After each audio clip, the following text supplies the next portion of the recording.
যি নহওক আজি এটা নাহৰকটীয়াৰ বাবে খুব আনন্দৰ দিন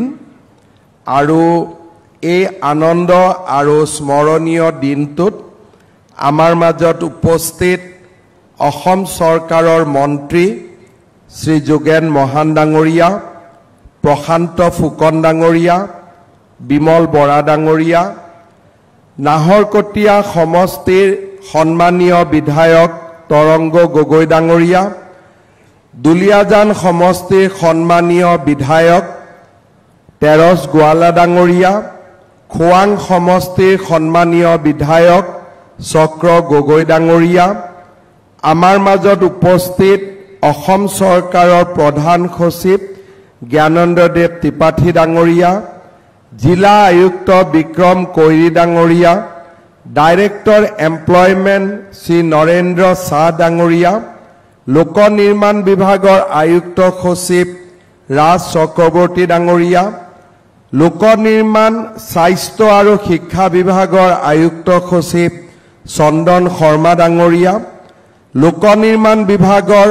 আয়ুক্ত সচিব বিভূতি শইকীয়া ডাঙৰীয়া, শ্ৰী বিকুল ডেকা ডাঙৰীয়া, হেমন্ত গগৈ ডাঙৰীয়া, আমাৰ মাজত উপস্থিত শ্ৰীযুত জেমছ গগৈ, মৃদুল কলিতা, ললি চলিহা, ৰাণী শইকীয়া, দুলাল বৰা, নামৰূপ আৰু নাহৰকটীয়া পৌৰসভাৰ অধ্যক্ষকে আদি কৰি মঞ্চত উপবিষ্ট বিশিষ্ট ব্যক্তিসকল, আইমাতৃসকল, যুৱক যুৱতী, বন্ধু বান্ধৱীসকল আৰু সন্মানীয় সুধীবৃন্দ, আজি নাহৰকটীয়াৰ বাবে এটা অতিকে স্মৰণীয় দিন। 2001 চনত মই অসম বিধানসভাত প্ৰথমবাৰৰ বাবে বিধায়ক নিৰ্বাচিত হৈছিলোঁ আৰু এক প্ৰকাৰ 2001 চনৰ পৰাই বিধানসভাত নাহৰকটীয়াক মহকুমালৈ ৰূপান্তৰ কৰিব লাগে বুলি উত্থাপন কৰা দাবী আমি প্ৰতিবাৰে আলোচনা কৰিছিলোঁ, শুনিছিলোঁ, কিন্তু নাহৰকটীয়াক মহকুমালৈ উন্নীত কৰিব পৰা নহৈছিল আৰু নাহৰকটীয়া ৰাইজৰ মাজত এটা ক্ষোভৰ অগনিও জ্বলি আছিলে। ইয়াৰ লগতে নাহৰকটীয়া সমষ্টিত আমাৰ যি সাৰ কাৰখানা আছিলে সেই কাৰখানাও সংকটৰ সন্মুখীন হৈছিলে আৰু অসমৰ ভিতৰতে এটা ঔদ্যোগিক, ব্যৱসায়িক, শৈক্ষিক, সাংস্কৃতিক সকলো দিশতে আগবঢ়া নাহৰকটীয়া সমষ্টিৰ জীৱনলৈ এক ক'ব নোৱাৰাকৈ সংকট আহি উপস্থিত হৈছিলে। তেনে সময়তে 2021 চনৰ নিৰ্বাচনত ভাৰতীয় জনতা পাৰ্টীয়ে নাহৰকটীয়া সমষ্টিৰ বাবে আমাৰ সকলোৰে ভাতৃস্বৰূপ তৰংগ গগৈ ডাঙৰীয়াক বিধায়কৰ প্ৰাৰ্থী হিচাপে নিক্ষেপ কৰিছিলে আৰু নাহৰকটীয়াত তৰংগ গগৈ ডাঙৰীয়াক ভোট দিবৰ কাৰণে অনুৰোধ জনাবলৈ অহাৰ মুহূৰ্তত মই ৰাইজক কৈছিলোঁ যে 5টা বছৰত আমি নাহৰকটীয়াৰ জীৱনলৈ, নামৰূপৰ জীৱনলৈ আমি পৰিৱৰ্তন আনিম। চাওঁতে চাওঁতে আজি যোৱা 5টা বছৰত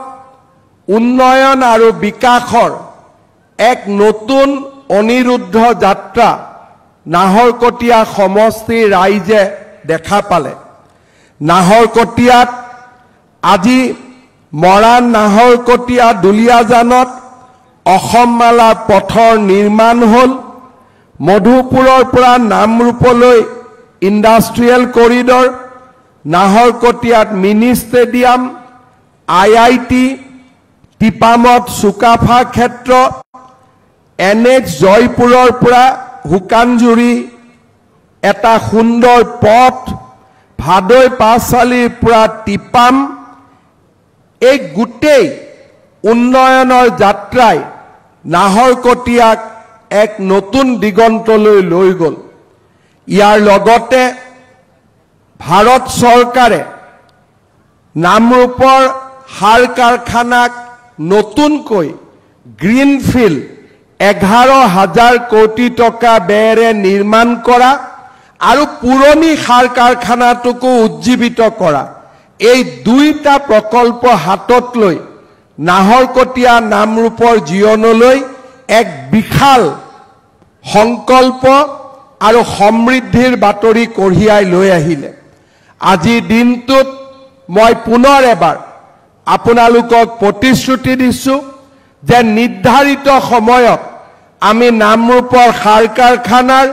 নিৰ্মাণৰ কাম আৰম্ভ কৰিম আৰু ইয়াক আমি নিৰ্ধাৰিত সময়ৰ ভিতৰতে ইয়াৰ নিৰ্মাণৰ কামো সম্পূৰ্ণ কৰিম। এডভান্টেজ আসাম 3 অনুষ্ঠিত হৈছিল। নামৰূপৰ এই বিজয় যাত্ৰাৰ লগত নাহৰকটীয়া সমষ্টিৰ বিজয় যাত্ৰাৰ লগত সংগতি ৰাখি অতিৰিক্তভাৱে নুমলীগড় ৰিফাইনেৰীয়েও আমাৰ সমষ্টিত 750 কোটি টকা ব্যয়েৰে আন এক উদ্যোগ স্থাপনৰ বাবেও সিদ্ধান্ত লৈছে, যাৰো কাম আমি জানুৱাৰী মাহত আৰম্ভ কৰিম। অৰ্থাৎ যি নামৰূপে এটা সাৰ কাৰখানাৰ পুনৰ্জীৱনৰ কাৰণে চৰকাৰক অনুৰোধ কৰিছিল, সেই সাৰ কাৰখানাৰ পুনৰ্জীৱনো হ'ব, লগত অতিৰিক্তকৈ গ্ৰীণফিল্ড ফাৰ্টিলাইজাৰ কোম্পানীও ইয়াত আহিব আৰু NRLৰ জৰিয়তে আৰু এক নতুন উদ্যোগো আমাৰ এই নাহৰকটীয়া সমষ্টিতে স্থাপন কৰা হ'ব। পুৰণি যি এক প্ৰাণবন্ত আৰু জীৱন্ত নাহৰকটীয়া সমষ্টি আছিলে, নামৰূপ নাহৰকটীয়া টাউন আছিলে, আজি সি আকৌ এবাৰ পুনৰ জীৱন্ত আৰু প্ৰাণবন্ত হ'বলৈ গৈ আছে। আৰু এই গোটেই উন্নয়নৰ আঁৰত নাহৰকটীয়া সমষ্টিৰ সন্মানীয় বিধায়ক তৰংগ গগৈ ডাঙৰীয়াই অনবদ্য অৱদানেৰে আজি নাহৰকটীয়াক অসমৰ ভিতৰতে এটা বিকশিত সমষ্টিলৈ ৰূপান্তৰ কৰিবলৈ সক্ষম হ'ল। মহকুমাৰ দাবী আছিলে, আজি নাহৰকটীয়াত আমি মহকুমাৰ পৰিৱৰ্তে সমজিলাৰ আৰম্ভণি কৰিছোঁ। মহকুমাৰ যি অধিকাৰ আছিলে তাতকৈ আৰু বেছি অধিকাৰ প্ৰদান কৰি নাহৰকটীয়াত আজি আমি সমজিলাৰ আধাৰশিলা স্থাপন কৰিছোঁ। প্ৰায় 9 বিঘা মাটিত 20 কোটি টকাৰে এই সুন্দৰ সমজিলাৰ কাৰ্যালয় নিৰ্মাণ কৰা হ'ব। শৈক্ষিক বিকাশৰ প্ৰতি গুৰুত্ব ৰাখি নাহৰকটীয়া সমষ্টিৰ চাচনি উচ্চতৰ মাধ্যমিক বিদ্যালয়, নাহৰকটীয়া উচ্চ মাধ্যমিক বিদ্যালয়, আমাৰ নাহৰকটীয়া সমষ্টিৰ জয়পুৰ উচ্চ মাধ্যমিক বিদ্যালয়, উচ্চতৰ মাধ্যমিক বিদ্যালয় আৰু কুঁৱৰীগাঁও উচ্চ মাধ্যমিক বিদ্যালয়, 4খন স্কুলক আমি 7 কোটি 8 কোটি টকা দি নতুনকৈ নিৰ্মাণ কৰাৰ বাবেও ৰাজ্য চৰকাৰে পুঁজি মঞ্জুৰ কৰিছে আৰু এই 4খন বিদ্যালয়ে এটা সম্পূৰ্ণ নতুন ৰূপ পাবলৈ সক্ষম হ'ব। নাহৰকটীয়াত মোৰ মনত আছে, নাহৰকটীয়া ৰাইজে চাচনি দুলীয়াজান ইয়াত যিটো টিকৰিলিবাৰী ঘাট দলঙৰ আবেদন কৰিছিলে, আজি 32 কোটি টকা দলঙৰ নিৰ্মাণৰ সপোন আমি বাস্তৱত ৰূপায়ণ কৰিছোঁ আৰু জানুৱাৰী 2026 চনত এই দলংখনো ৰাইজৰ সেৱাৰ বাবে আমি মুকলি কৰি দিম। ইয়াৰ উপৰিও জয়পুৰ টিপামতো বুঢ়ীদিহিঙৰ ওপৰত নতুন দলং নিৰ্মাণ হৈছে। হুদুপাৰা দুলীয়াজানক সংযোগ কৰিও আজি নতুন দলঙৰ নিৰ্মাণৰ কাম হাতত লোৱা হৈছে। আজি আমি ইয়াতে ITI শুভ উদ্বোধন কৰিছো ITI লগতে ইয়াতে টাটা ষ্ট্ৰাইভৰ লগত আৰু টাটা টেকনলজিৰ লগত আমি একেলগে কাম কৰি ইয়াৰ ITI আমি 15টাতকৈ অধিক ট্ৰেডৰ ওপৰত আমাৰ নাহৰকটীয়া যুৱক যুৱতীক আমি শিক্ষিত কৰাৰ বাবে প্ৰয়াস আৰু প্ৰচেষ্টা চলাম ইয়াৰ লগতে অইল উদ্যোগৰ লগত জড়িত বিভিন্ন দিশ সামৰি আমি পৰম্পৰাগত শিক্ষাৰেও আমাৰ ITI খনক আমি সমৃদ্ধ কৰিম নাহৰকটীয়াৰ হকিত বিশেষকৈ ছোৱালী দলটোৱে যথেষ্ট প্ৰতিভা দেখুৱাবলৈ সক্ষম হৈছিল আৰু আমাৰ স্কুল চেম্পিয়নশ্বিপত নাহৰকটীয়া ছোৱালী দলে 8 বাৰকৈ চেম্পিয়ন হৈ তেওঁলোকে নিজৰ প্ৰতিভা প্ৰকাশ কৰিবলৈ সক্ষম হৈছিল নাহৰকটীয়াৰ মহিলা হকি দলে সিনিয়ৰ জুনিয়ৰ সাব জুনিয়ৰ আন্তঃজিলা প্ৰতিযোগিতাটো 4-5 বাৰকৈ চেম্পিয়ন হ'বলৈ সক্ষম হৈছিল 2010 চনৰ পৰা 2025 চনৰ ভিতৰত নাহৰকটীয়া ছোৱালী হকি দলৰ পৰা 100ৰো অধিক খেলুৱে সিনিয়ৰ জুনিয়ৰ আৰু সাব জুনিয়ৰ ৰাষ্ট্ৰীয় প্ৰতিযোগিতাত অসমক প্ৰতিনিধিত্ব কৰাৰ সুযোগ পাইছিল 2001 চনতে হিৰেন গগৈ আৰু স্বৰ্গীয় জয়ন্ত হাজৰিকাই নৰ্থ ইষ্ট ইণ্ডিয়া এক্সপোজাৰ টুৰৰ অংশ হিচাপে অষ্ট্ৰেলিয়া ভ্ৰমণ কৰিবলৈ সুবিধা পাইছিল নাহৰকটীয়াৰ জীয়ৰী জোনাকী সুৰিন 2012 চনত সিনিয়ৰ ভাৰতীয় বাছনি শিবিৰলৈ নিৰ্বাচিত হোৱাৰ লগতে জুনিয়ৰ বাছনি শিবিৰলৈ 2013 পৰা 2025 ভিতৰত এলিনেক্কা ববি কৰ্মকাৰ আৰু লক্ষীমণি মাজুৱাৰৰ নিৰ্বাচনে হকিৰ ক্ষেত্ৰত নাহৰকটীয়াৰ সম্ভাৱনা স্পষ্টভাৱে প্ৰমাণ কৰিছিল বিধায়ক তৰংগ গগৈ ডাঙৰীয়াৰ অনুৰোধত আৰু নাহৰকটীয়াৰ ক্ৰীড়া প্ৰতিভাক সন্মান জনাই 2023 চনৰ 30 জানুৱাৰীত ডিব্ৰুগড়ত অনুষ্ঠিত ৰাজ্য চৰকাৰৰ কেবিনেটত আমি নাহৰকটীয়াত হকি ষ্টেডিয়াম নিৰ্মাণৰ সিদ্ধান্ত লৈছিলোঁ আজি 15.32 কোটি টকা ব্যয়েৰে আমি এই হকি ষ্টেডিয়ামৰ শুভাৰম্ভণি কৰিছোঁ 840খন আসনযুক্ত এখন আমি ইণ্টাৰনেশ্যনেল ষ্টেণ্ডাৰ্ডৰ সিন্থেটিক হকি ফিল্ড আমি নাহৰকটীয়াত নিৰ্মাণ কৰিব বিচাৰিছোঁ মই বিশ্বাস কৰোঁ নাহৰকটীয়াৰ সিন্থেটিক হকি ফিল্ডে এই নাহৰকটীয়াৰ পৰাই অনাগত দিনত কোনোবা নহয় কোনোবা এগৰাকী হিমা দাস লভলীনা বৰগোহাঁই জন্ম দিব তাক মই বিশ্বাস কৰোঁ শ্ৰদ্ধাৰ ৰাইজ আজি নাহৰকটীয়াৰ আন্তঃগাঁথনি নিৰ্মাণৰ ক্ষেত্ৰতো আৰু এক শক্তিশালী খোজ আমি আগবঢ়াবলৈ ইয়াত সমবেত হৈছোঁ নামৰূপ নাহৰকটীয়া পথত থকা ৰেলৱে অভাৰব্ৰিজত আমি এখন উড়ন সেতু নিৰ্মাণৰ প্ৰস্তাৱ কৰিছোঁ 600 মিটাৰ দৈৰ্ঘ্যৰ এই উড়ন সেতু নিৰ্মাণত ৰাজ্য চৰকাৰ আৰু কেন্দ্ৰীয় চৰকাৰে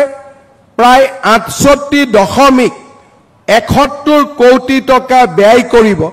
2 বছৰৰ ভিতৰত এই প্ৰকল্পৰ কাম আমি সম্পূৰ্ণ কৰিম আৰু মোৰ অভিজ্ঞতাৰে মই ক'ব পাৰোঁ গুৱাহাটীতো যেতিয়া আমি মালিগাঁৱত চানমাৰীত গণেশগুৰিত উৰণীয়া সেতু নিৰ্মাণ কৰিছিলোঁ ব্যৱসায়ীসকলে প্ৰথমতে অকণমান তেওঁলোকে চিন্তা দেখুৱাইছিলে কিন্তু আজি তেওঁলোক আটাইতকৈ বেছি সন্তুষ্ট কাৰণ এই ফ্লাইঅভাৰে পাৰ্কিঙৰ সুবিধাও প্ৰদান কৰে আৰু যান বাহনৰ ভিৰ কমি যোৱাৰ কাৰণে গ্ৰাহকসকলেও দোকানত আহিবলৈ ইচ্ছা প্ৰকাশ কৰে। চানমাৰীৰ পৰা গণেশগুৰিলৈ ফ্লাইঅভাৰ হোৱাৰ পিছত তাৰ ব্যৱসায়ীসকলৰ ব্যৱসায় দুগুণে বৃদ্ধি হৈছিলে। যোৰহাটতো প্ৰথমতে ব্যৱসায়ীসকলে আপত্তি কৰিছিলে। আজি যোৰহাটৰ ব্যৱসায়ীসকলেও উৰণ সেতুৰ পৰা পাব পৰা ইতিবাচক সঁহাৰিৰ বাবে আমাক সম্পূৰ্ণ সহযোগিতা আগবঢ়াইছে। মই আমাৰ ইয়াত ব্যৱসায় কৰা ব্যৱসায়ীসকলক এটাই জনাব বিচাৰিম যে আমাৰ যি অভিজ্ঞতা সেই অভিজ্ঞতাই ৰাজ্যত আমি 70খনতকৈও বেছি উৰণীয়া সেতু নিৰ্মাণ কৰিছোঁ আৰু অভিজ্ঞতাই আমাক প্ৰমাণ কৰিছে যে উৰণীয়া সেতুৱে দোকানৰ বা ব্যৱসায়ীৰ ব্যৱসায় কম নকৰে বৰঞ্চ বৃদ্ধিয়ে কৰে আৰু মই বিশ্বাস কৰোঁ যে নাহৰকটীয়াতো আমি একেই ফলাফল নিশ্চিতভাৱে দেখা পাম। আজি আমাৰ মঞ্চত কেইবাগৰাকীও বিধায়ক আছে আৰু মোৰ বক্তব্যও অসমৰ বিভিন্নজন বিধায়কে শুনিব। তাৰ পিছত তেওঁলোকে এটাই কথা ক'ব যে দাদা আপুনি তৰংগক বেছি মৰম কৰে কাৰণে গোটেইবোৰ আজি নাহৰকটীয়াতে দি থৈ আহিলে। কিন্তু মই বিশ্বাস কৰোঁ যে অসমৰ এখন প্ৰাচীন শিল্পনগৰী হিচাপে আৰু অসমৰ এটা বৌদ্ধিক শৈক্ষিক ঔদ্যোগিক সমষ্টি ৰূপে নাহৰকটীয়াই যিখিনি পাইছে সেইখিনি পোৱাৰ বাবে নাহৰকটীয়াৰ ৰাইজৰ সম্পূৰ্ণ যোগ্যতা আছে। অনাগত দিনত ইয়াতকৈ আমি নাহৰকটীয়াৰ বাবে আৰু বেছিকৈ কাম কৰাৰ বাবে প্ৰয়াস আৰু প্ৰচেষ্টা কৰিম। শ্ৰদ্ধাৰ ৰাইজ, আমি যদি নিৰপেক্ষভাৱে চাওঁ আৰু অকণমান যদি দলীয় ৰাজনীতিৰ পৰা ঊৰ্ধত উঠি গৈ চিন্তা কৰোঁ, 2021 চনত আমি কোনেও কল্পনা কৰা নাছিলোঁ যে নাহৰকটীয়াৰ জীৱনলৈ এনেকৈ পৰিৱৰ্তন আহিব। আমি ভাবিছিলোঁ আৰু এজন বিধায়ক হ'ব, 2-4টা ৰাস্তা হ'ব আৰু গতানুগতিকভাৱে আমাৰ জীৱন চলি থাকিব। কিন্তু আজি আমাৰ চৰকাৰখনৰ প্ৰচেষ্টাত যোৱা 5টা বছৰত আমি অকল চৰকাৰে চলোৱা নাই, মানুহৰ জীৱনলৈ পৰিৱৰ্তন আনিছোঁ, আমাৰ ৰাজ্যখনলৈ পৰিৱৰ্তন আনিছোঁ। আজি আমাৰ ৰাজ্যখনক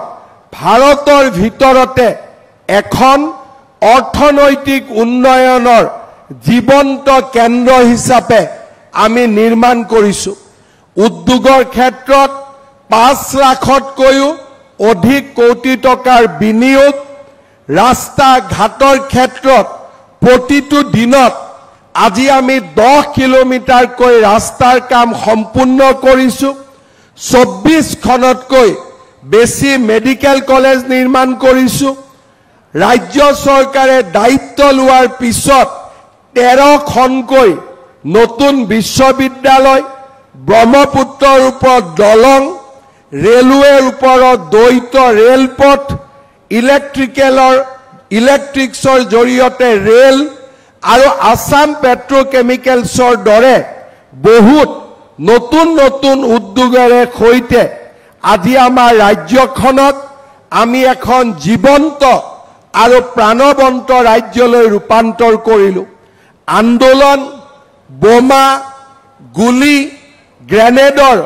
ধোঁৱাৰে যিখন অসমৰ আকাশ কলীয়া মেঘে ঢাকি থৈছিলে, সেই আকাশখন আজি কলীয়া মেঘ আঁতৰি সূৰুজৰ নতুন কিৰণেৰে আজি আমাৰ জাতিটোৰ জীৱনলৈ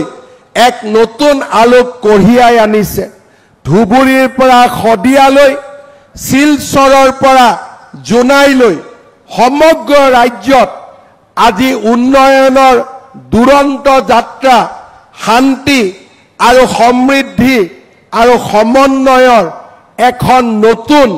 ইতিহাস আজি আমি যোৱা 5টা বছৰত লিখিবলৈ সক্ষম হৈছিলোঁ। আন্দোলন বন্ধ ধৰ্মঘটৰ এই অসমখনত আজি আমি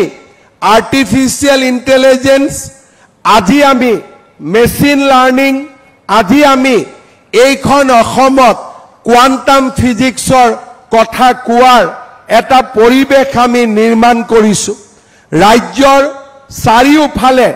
আজি যুৱক যুৱতীৰ মাজত আমি আশাৰ এক নতুন সঞ্চাৰ কৰিবলৈ সক্ষম হৈছোঁ। প্ৰায় 2 লাখ চৰকাৰী চাকৰিক স্বচ্ছতাৰে প্ৰদান কৰি অসমৰ জনজীৱনৰ পৰা আমি দুৰ্নীতিৰ যিমান অসুৱা প্ৰভাৱ আছিল এই গোটেইবিলাকক অতৰাবলৈ আজি আমি সক্ষম হৈছোঁ। মুখ্যমন্ত্ৰীৰ আত্মনিৰ্ভৰশীল অসম আঁচনি আদিৰ জৰিয়তে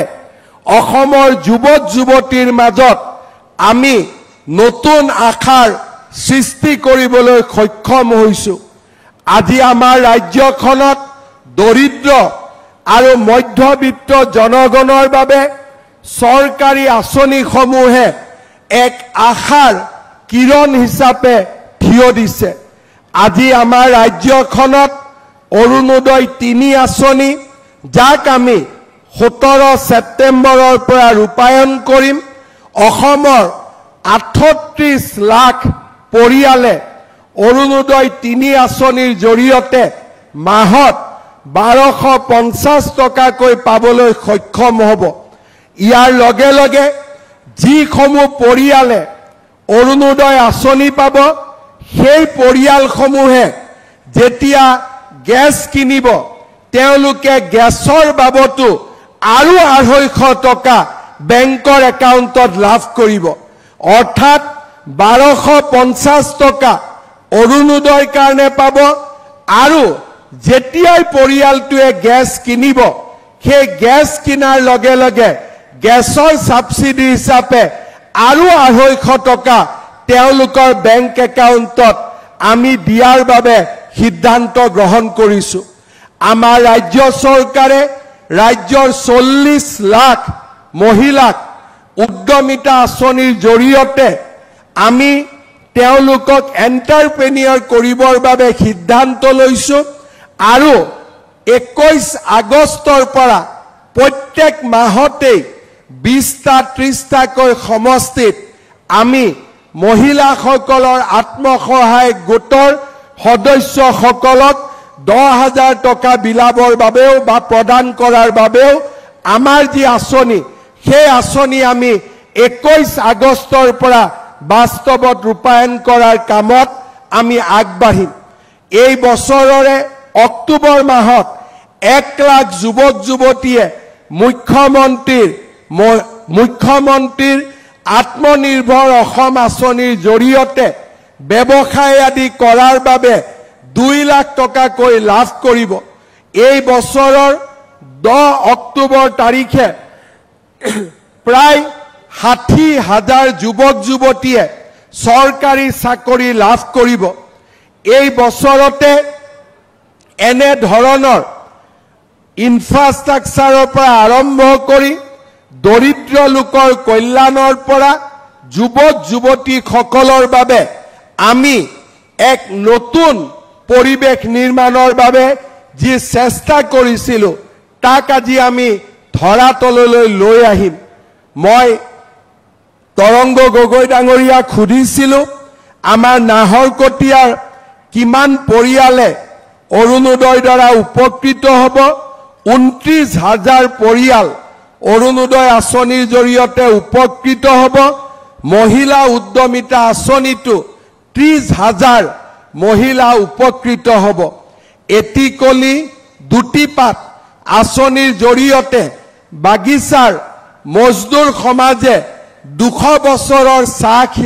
উদ্যোগৰ সফল সমাপ্তিৰ স্বীকৃতিও লাভ কৰিব। আমাৰ ৰাজ্যত কেতিয়াও মই 25 বছৰ মই নিজে বিধানসভাত আছোঁ আৰু তাৰ লগে লগে ৰাজ্যৰ সামাজিক জীৱনত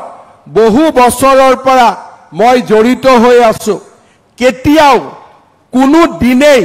কেন্দ্ৰীয় চৰকাৰ আৰু ৰাজ্য চৰকাৰ দুইখন চৰকাৰে ইমানবিলাক আঁচনি আৰু উন্নয়নমূলক কাম হাতত লোৱাৰ কোনো উদাহৰণ আমাৰ ৰাজ্যত আগতে কেতিয়াও প্ৰতিষ্ঠা হোৱা নাছিল মই বিশ্বাস কৰোঁ এয়া অসমৰ নৱজাগৰণৰ সময় এয়া এক নতুন অসম নিৰ্মাণ কৰাৰ সময় এয়া অসমক ভাৰতৰ 5খন শক্তিশালী ৰাজ্যৰ ভিতৰত এখন হিচাপে প্ৰতিষ্ঠা কৰাৰ সময় এয়া অসমৰ অনিৰুদ্ধ যাত্ৰা এখন নতুন অসম নিৰ্মাণৰ সময় মই আশা কৰিম নাহৰকটীয়া ৰাইজে ডিব্ৰুগড় জিলাৰ ৰাইজে আমাৰ এই প্ৰচেষ্টাক নিশ্চয় আশীৰ্বাদ কৰিব আজি নাহৰকটীয়ালৈ অহাৰ আগতে ৰাতিপুৱা ডিব্ৰুগড় বিশ্ববিদ্যালয়ত মই 200 কোটি টকাৰ বিভিন্ন উন্নয়নমূলক আঁচনিৰ কাম আৰম্ভ কৰিছিলোঁ আৰু ডিব্ৰুগড়ৰে অসম চিকিৎসা মহাবিদ্যালয়ত আজিৰে পৰা 350 কোটি টকাৰ নতুন প্ৰকল্পৰো কাম আজিয়ে আমি শুভাৰম্ভণি কৰিছিলোঁ অৰ্থাৎ আজিৰ দিনটোতে ডিব্ৰুগড় জিলাই ৰাজ্য চৰকাৰৰ পৰা 700তকৈও অধিক কোটি টকাৰ আঁচনি লাভ কৰিবলৈ সক্ষম হৈছে ডিব্ৰুগড়ক অসমৰ দ্বিতীয় ৰাজধানী হিচাপে নিৰ্মাণ কৰাৰ প্ৰচেষ্টাটো আমি আগবাঢ়িছো আমাৰ ৰাজ্যত মোৰ আগতে কেইবাগৰাকীও বিভিন্ন জ্ঞানেৰে আৰু বিভিন্ন অভিজ্ঞতাৰে সমৃদ্ধ ব্যক্তিয়ে মুখ্যমন্ত্ৰীৰ আসন অলংকিত কৰিছিল কিন্তু কোনো এজনে ডিব্ৰুগড়ত যে অসমৰ ৰাজধানী হিচাপে নিৰ্মাণ কৰিব পাৰি তাৰ কল্পনাও কৰা নাছিল কিন্তু আজি প্ৰধানমন্ত্ৰী মোদী ডাঙৰীয়াৰ আশীৰ্বাদত আমি ডিব্ৰুগড়ক অসমৰ দ্বিতীয় ৰাজধানী হিচাপে নিৰ্মাণ কৰাৰ পথত আগবাঢ়িছো যিয়ে সমগ্ৰ ডিব্ৰুগড় আৰু তিনিচুকীয়া জিলালৈ আৰ্থ সামাজিক উন্নয়নৰ এক নতুন প্ৰতিশ্ৰুতি কঢ়িয়াই লৈ আহিব মই ভাবো এয়া সময় আমাৰ আনন্দৰ সময় এয়া সময় আমাৰ প্ৰাপ্তিৰ সময় আৰু এয়া সময় আমাৰ জননী জন্মভূমি অসমক এখোজ আগুৱাই লৈ যোৱাৰ সময় মই নিশ্চিতভাৱে বিশ্বাস কৰোঁ যে আমি নামৰূপৰ সাৰ কাৰখানা কিমান সোনকালে নিবিদা আহ্বান কৰিব পাৰি তাৰ কামত মই দ্ৰুতগতিত লাগি আছো 28 তাৰিখেও মই ফাৰ্টিলাইজাৰ সেক্ৰেটাৰীক লগ পাম আমি প্ৰচেষ্টা কৰিছো যাতে যিমান সোনকালে পাৰো প্ৰধানমন্ত্ৰী নৰেন্দ্ৰ মোদীক আমি নাহৰকটীয়া নামৰূপলৈ লৈ আহি আমি যাতে নামৰূপ সাৰ কাৰখানাৰ আধাৰশিলা স্থাপন কৰিব পাৰো আমাৰ প্ৰচেষ্টাই মই নিশ্চিত যে আমাৰ প্ৰচেষ্টাত আমি সফল হ'ম আৰু খুব সোনকালে আপোনালোকক আমি এই ক্ষেত্ৰত এটা নিৰ্দিষ্ট দিন দিবলৈ আমি সক্ষম হ'ম পুনৰ এবাৰ আপোনালোক সকলোকে আজিৰ এই স্মৰণীয় দিনটোৰ বাবে বহুত বহুত শুভকামনা যাচি নাহৰকটীয়া সমষ্টিৰ বিধায়ক তৰংগ গগৈ ডাঙৰীয়াক পুনৰ এবাৰ অভিনন্দন জনাই মই মোৰ বক্তব্যৰ সামৰণি মাৰিছো ধন্যবাদ জয় হিন্দ বন্দে মাতৰম